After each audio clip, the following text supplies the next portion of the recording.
C'est ça. Tu vas pouvoir marcher. Bon, je vais vous proposer de commencer pour pouvoir essayer de tenir notre horaire, surtout qu'il y a des impératifs cet après-midi, notamment pour les visites, mais aussi quelques contraintes de train ou de retour. Donc sans introduction particulière, je vous propose d'accueillir Tobias Salaté, coordinateur pour l'Europe de la Convention Ramsar, pour nous faire un petit topo sur les 50 ans de la Convention de Ramsar. Il y aura ensuite 3 autres présentations, et dans la deuxième partie de la matinée, comme vous le savez, on sera en format atelier pour échanger autour de la circulaire, du projet de circulaire dont nous parlera Ghislaine Ferrer en particulier. Et ce sera une partie un petit peu plus interactive puisque vous serez invité à participer. En attendant, on écoute Tobias. Merci pour l'invitation de vous faire vite une récapitulation des 50 ans de la Convention qui vous donne le cadre. Voilà. Donc, vous voyez ici une photo prise donc, il y a 50 ans. Le 2 février dernier, on a fêté ce jubilé. Ça, c'était à Ramsar. C'est une ville balnéaire de villégiature au bord de la mer Caspienne, en Iran, qui a donc le nom Ramsar et de la ville. C'était cette conférence. Juste pour vous informer, le monsieur assis à gauche, ça c'est Eric Karp, un Hollandais qui était le secrétaire de la conférence, qui vit encore. Il a 92 ans entre-temps. Le monsieur debout, c'est Eskander Firouz, le directeur de l'environnement de l'Iran. De l'époque, était le président, qui est décédé il y a 2-3 ans. À sa gauche, donc à droite pour nous, c'est le professeur Jeff Matthews, qui est décédé aussi récemment, mais qui a écrit une histoire sur les premières années et comment ça s'est développé, qui est disponible sur notre site. Mais ça a commencé une décade avant. Le déclencheur était vraiment une conférence en France, au Sainte-Marie-de-la-Mer, en Camargue, qui a clôturé un projet qui s'appelait MAR pour marécage, marais, et qui s'est tenu donc dans cette ville avec la carte postale de l'époque. Et ils en sont sortis 2 réclamations par les congressistes. D'abord, ils ont dit on veut une liste des zones humides qui sont d'importance internationale, notamment en tant qu'escale pour les oiseaux migrateurs, et on propose de faire un accord international pour leur protection. Donc voilà, le programme en gros pour la Convention était né. Mais évidemment, ce n'était pas très facile avec toutes ces négociations internationales. Il fallait beaucoup de juristes et régler les détails. Donc il a fallu une série de réunions, de conférences. Vous avez la liste là. Et on était presque prêt en 1968 et ça aurait bien pu devenir la Convention de Leningrad. Mais quelques-uns parmi nous se rappellent encore, il y avait l'invasion de l'armée rouge, l'Union soviétique en Tchécoslovaquie de l'époque, printemps tchécoslovaque. Donc les pays de l'Ouest, c'était surtout des pays européens, les Pays-Bas, il y avait aussi les États-Unis et le Canada, et ne voulaient pas aller en Union soviétique dans ce contexte politique. Donc ça a pris encore quelques réunions et négociations aussi pas que avec les pays, mais aussi avec le BIROE, le Bureau international pour la recherche sur les oiseaux d'eau, et l'UICN.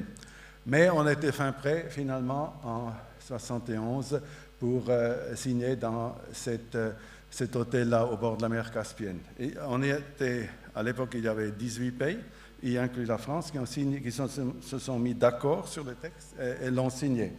Mais avec tous ces... Donc, avec ça, des très bonnes bases étaient créées. Si vous lisez le texte, ces gens qui l'ont écrit, et ça valait la peine de prendre du temps pour ça, sont toujours très valables aujourd'hui aussi.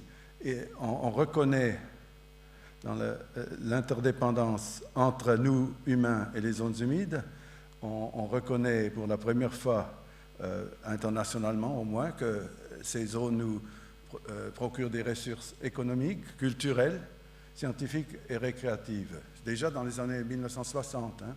Et on reconnaît aussi le rôle critique dans le cycle hydrologique et dans la gestion de l'eau.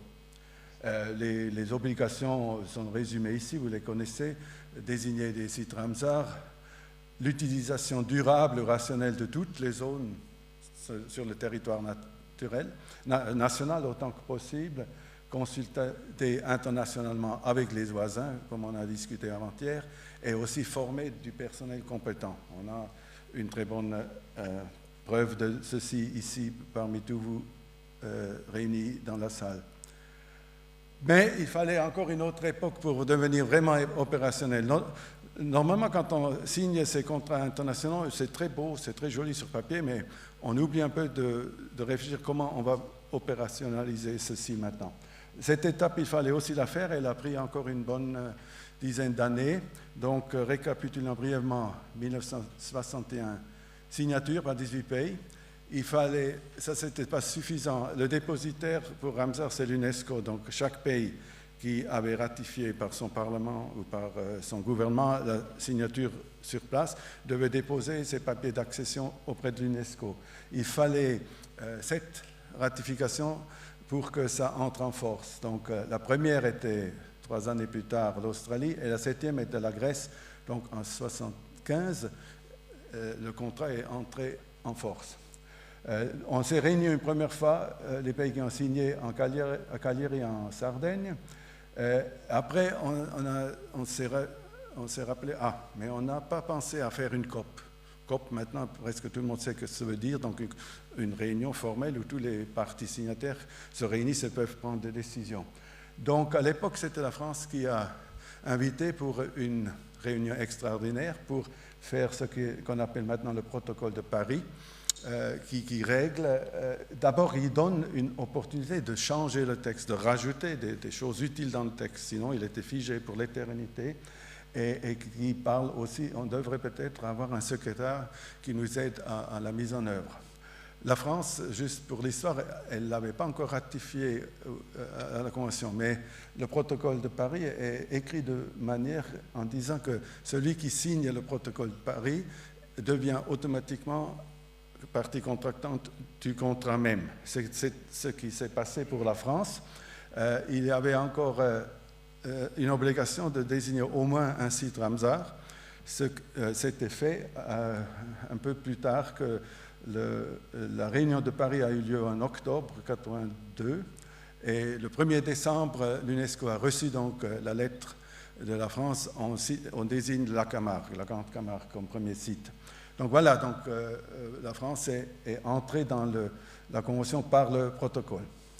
Et après, il fallait encore faire d'autres amendements de texte. Ça, c'était la prochaine réunion, 5 années plus tard, en 1987, à Regina, au Canada, où on a formellement installé la COP, le comité permanent entre les réunions de la COP qui ont lieu que tous les 3 ans, et on s'est donné un premier budget.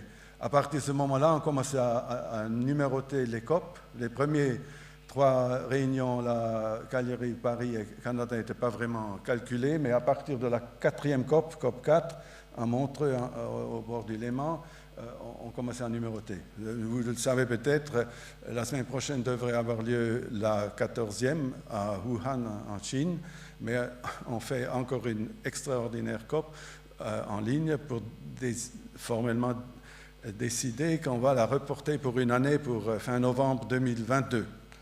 Et ce sera donc la 14e.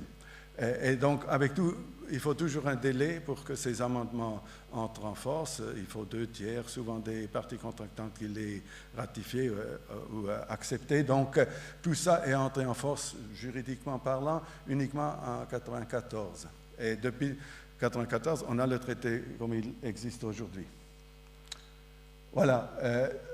Autre étape peut-être, il fallait évidemment développer des outils un peu plus pratiques pour le praticien ou la praticienne. Donc, juste un petit passé, ce qui s'est passé, les grandes étapes. La photo date encore de 1971. Après qu'on ait signé le premier texte, tout le monde était content, est allé faire un tour en barque dans les marais de chasse à côté de Ramsar. Vous voyez Luco, oh, pardon, ça c'était pas comme ça que j'ai voulu. Voilà. Donc, vous voyez le monsieur là, avec les lunettes noires, ça c'est Luc Hoffman, qui était aussi un des pères de la Convention, si vous voulez. Il est décédé il y a 4 ans. Derrière, ça c'est, j'ai oublié son nom, mais c'était le représentant de l'Union soviétique, je pense, et les gardiens de la réserve qui les ont amenés dans les marais. Mais bon, premier outil assez concret, c'était en 1990 qu'on a établi une mission consultative Ramsar. Donc quand il y a un problème de gestion, de dégradation d'un site Ramsar, l'État peut demander une mission par des experts extérieurs pour aider à dessiner des solutions possibles. Ça, c'est utilisé assez régulièrement. On a fait à peu près presque une centaine de ces missions. Vous pouvez trouver leurs textes, leurs rapports, leurs propositions sur notre site web. En 1993, on a établi le groupe d'évaluation scientifique et technique. Donc ça, c'est des experts qui préparent un peu les outils techniques, qui transforment donc le savoir des scientifiques en politique, que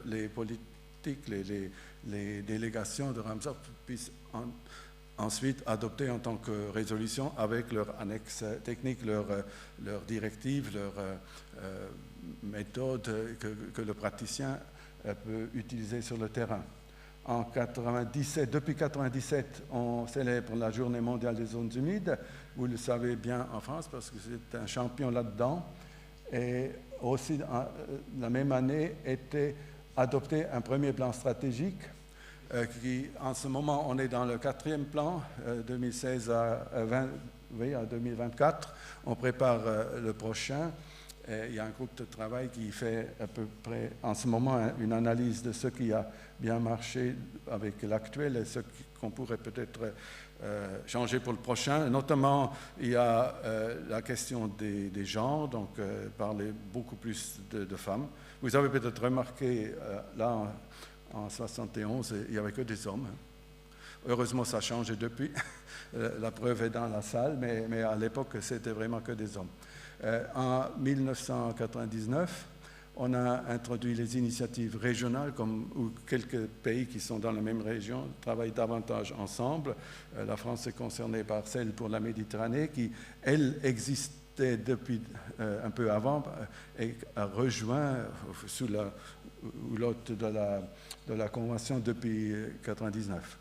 Aussi, la même année, on a fait le premier programme de communication, éducation, sensibilisation et participation, donc tous ces aspects-là, et ça c'est un programme cadre, et ça s'est transmis dans des pays, dans des régions selon les volontés locales.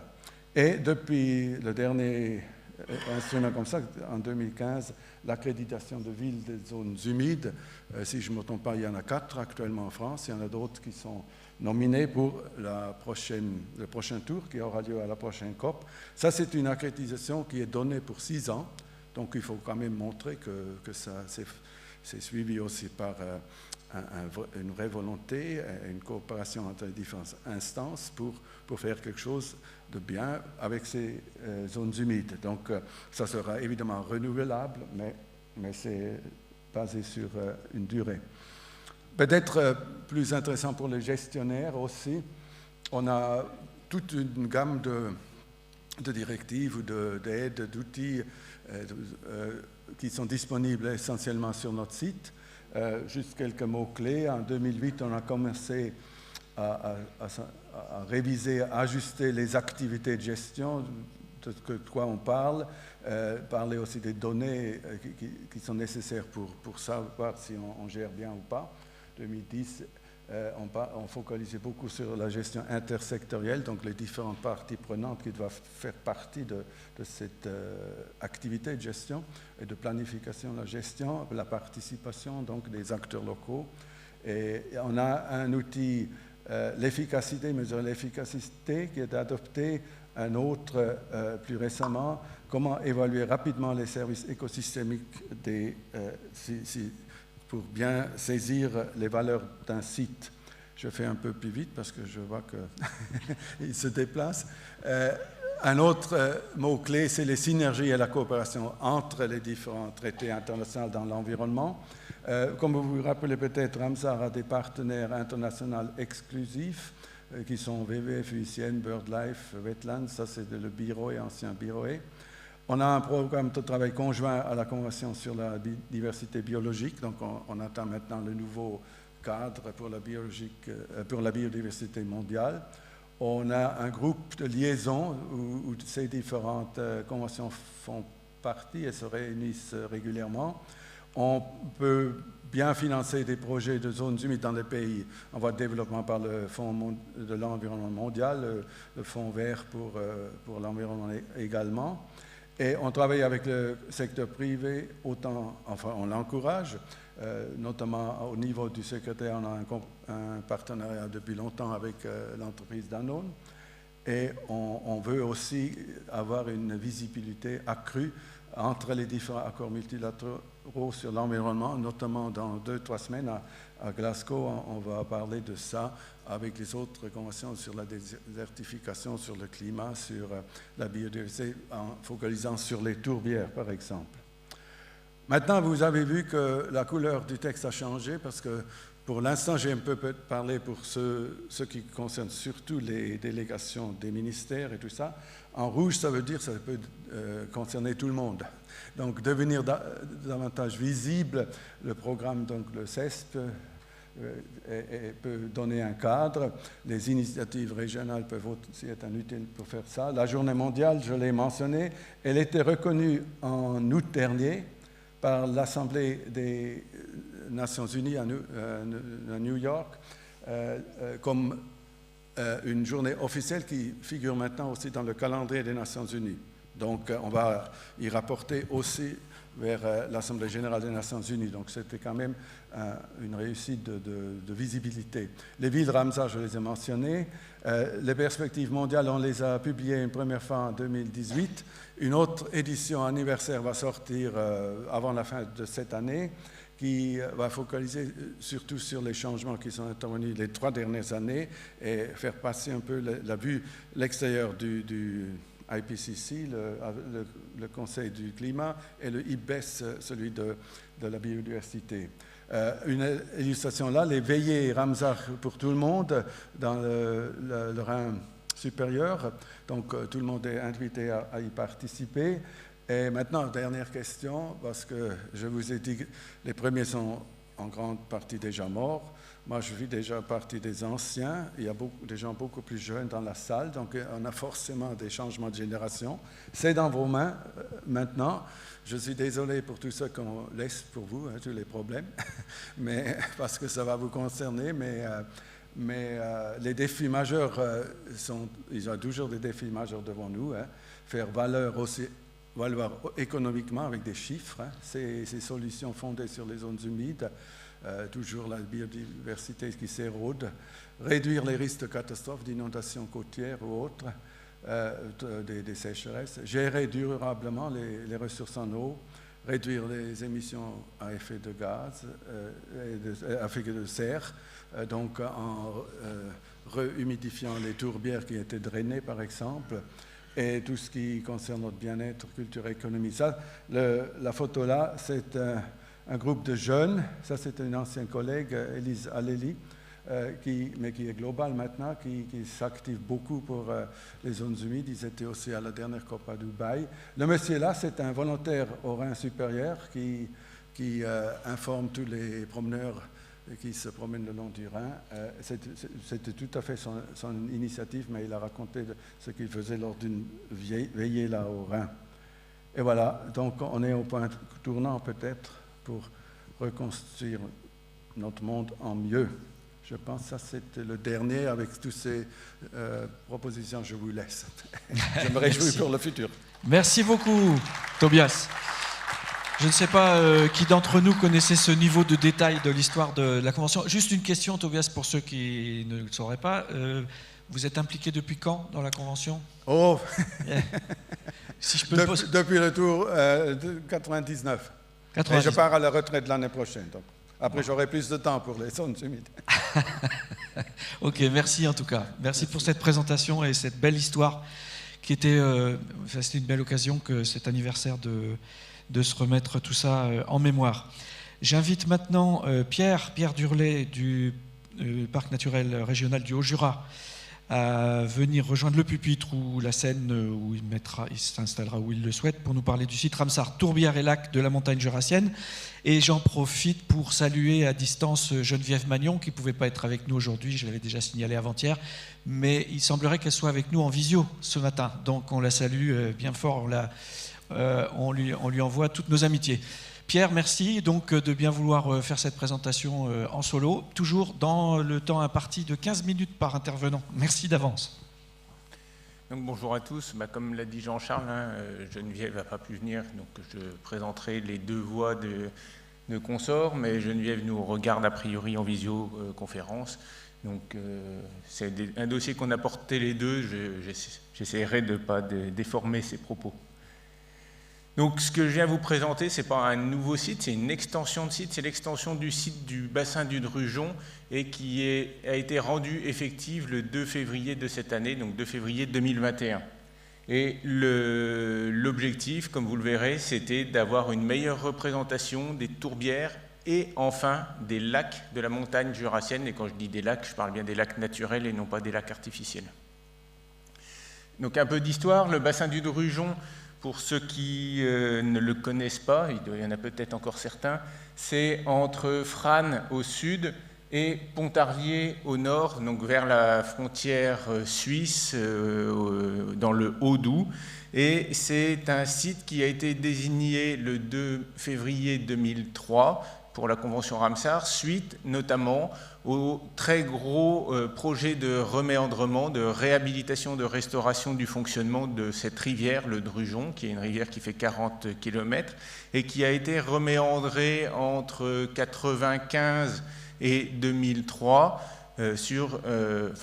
et plutôt nos jours sur un linéaire de 30 km. La première réhabilitation 95-2003 était un peu plus modeste, mais c'est des travaux qui se poursuivent et qui se poursuivent encore à travers de nouveaux programmes. Et même en ce moment, il y a encore un énorme chantier de reméandrement du Drugeon sur un tronçon qui n'avait pas pu être fait. Donc, reconnaissance du site pour les milieux, les marais tourbeux et les marais d'altitude. Et ça, c'est quelque chose qui était nouveau. Il y avait à l'époque, a priori, très peu de zones humides intérieures d'altitude. On n'était pas sur des sites d'aussi grande ampleur que ce qu'a pu nous présenter Tobias avec la Camargue. Donc le contexte de l'étention, c'est le programme LIFE Tourbières du massif du Jura, dont je vous ai déjà parlé dans les ateliers. Et donc c'est un programme LIFE qui fait suite à celui du Drugeon, qui fait suite au programme LIFE national sur les tourbières de la fin des années 90, avec un volet vraiment appliqué sur la réhabilitation fonctionnelle. Donc on est bien sur un objectif de restaurer l'eau dans les tourbières, exactement comme l'a mentionné Tobias sur les enjeux de la COP de Glasgow qui vont être présentés à la COP de Glasgow. On est sur un objectif de réhabilitation fonctionnelle et un retour de l'équilibre hydrique dans les tourbières. Un programme qui était vaste. Avant le Life Anthropocène, comme j'ai pu le dire, c'était le plus gros programme de réhabilitation en France. Et l'objectif était, sur le massif jurassien franc-comtois, de réhabiliter une soixantaine de tourbières, donc sur un programme qui a duré 2014-2021. J'en parle déjà au passé, mais il nous reste encore un mois pour finaliser tout ça. Le site Ramsar du Drugeon a accueilli, en marge de ce programme LIFE, le séminaire Ramsar en 2017. Donc vous avez, pour ceux qui étaient présents, pu voir les travaux que l'on menait. Et à ce moment, des communes, et notamment les communes qui bordent la réserve naturelle du lac de Remoré, ont témoigné de leur volonté, en tout cas de leur questionnement, de pourquoi nous, on n'est pas des communes avec une reconnaissance Ramsar, alors qu'on a des tourbières et on a un lac qui est nationalement reconnu. Donc à ce moment-là, le travail s'est engagé et comme ces communes étaient dans le périmètre du parc naturel régional du Haut-Jura, c'est à ce moment-là que l'on a travaillé de consort avec Geneviève, donc, qui elle est maintenant l'épage Haut-Doubs-Haute-Loup, pour essayer de voir quelle était la possibilité d'extension. En regardant un peu les enjeux et les sites sur lesquels on avait l'habitude de travailler, on s'est focalisé sur un secteur qui s'étend de Pontarlier au nord, donc en gros le nord le nord du bassin du Drugeon jusqu'à Saint-Claude au sud, donc la plus grande ville du parc du Haut-Jura. Et on a commencé à évaluer la possibilité sur les 14 sites Natura 2000 qui étaient inclus, qui incluaient des tourbières et des lacs dans ce secteur. Le final, donc après 1 an et demi de concertation et de rencontre des 40, enfin même un peu plus de 40 communes que l'on a rencontrées nouvelles, puisqu'il y avait 12 communes sur le bassin du Drugeon, donc on est arrivé au final à un projet qui a été délibéré favorablement par 52 communes, qui recouvre un peu plus de 12 000 hectares, et la limite que l'on s'est fixé, c'est la géographie qui nous l'a fixé, on est au-dessus de 800 mètres d'altitude dans le massif du Jura. Donc c'est la limite qu'on s'est fixée pour avoir aussi une entité cohérente au niveau de des sites désignés. Au final, sur ces 12 000 hectares, donc on recouvre environ 125 systèmes tourbeux, 125 tourbières, et je dis bien environ puisque la désignation est toujours un peu encore en voie d'amélioration. Ça correspond à peu près à 2000 hectares de tourbières et probablement un peu plus puisque l'inventaire actuel, on le sait, n'est pas totalement exhaustif. Et c'est quand même une proportion qui est non négligeable puisqu'on occupe un tiers des tourbières du massif du Jura, y compris la Suisse, y compris la partie indinoise. Et ça fait les 2 tiers des tourbières du massif jurassien franc-comtois. Donc on arrive à une vraie représentativité du système tourbeux de cette montagne calcaire qu'est le Jura. Et l'animation a fait inclure quelque chose qui n'était pas présent ou très peu présent puisqu'il y avait un seul lac dans le bassin du Drugeon, c'est les 18 lacs naturels du massif du Jura français au-dessus de 800 mètres d'altitude. À une exception près, puisqu'il y a un lac qui est le lac Genin dans l'Ain, qui est juste au-dessus de 800 mètres. Donc l'éligibilité biologique du site, je dirais aucun problème. On avait une diversité d'espèces, notamment du fait de la qualité des tourbières, qui était indéniable et les différents critères étaient faciles à atteindre. Mais juste quelques espèces les plus emblématiques pour nous. La saxifrage œil de bouc avec et j'ose même dire les 2 dernières populations françaises naturelles, puisque une a été retrouvée cette année. Donc on est sur 2 populations naturelles et actuellement 5 en cours de réintroduction par le Conservatoire botanique national. Les vertigos, là c'est Guéhéry et Génésie, 2 espèces de vertigos des tourbières et des bas-marais alcalins qui sont présents pour Génésie que dans le massif du Jura, que dans notre site Ramsar, et pour Guéhéry qui commence à être retrouvé ailleurs, mais l'essentiel des populations sont dans les tourbières jurassiennes.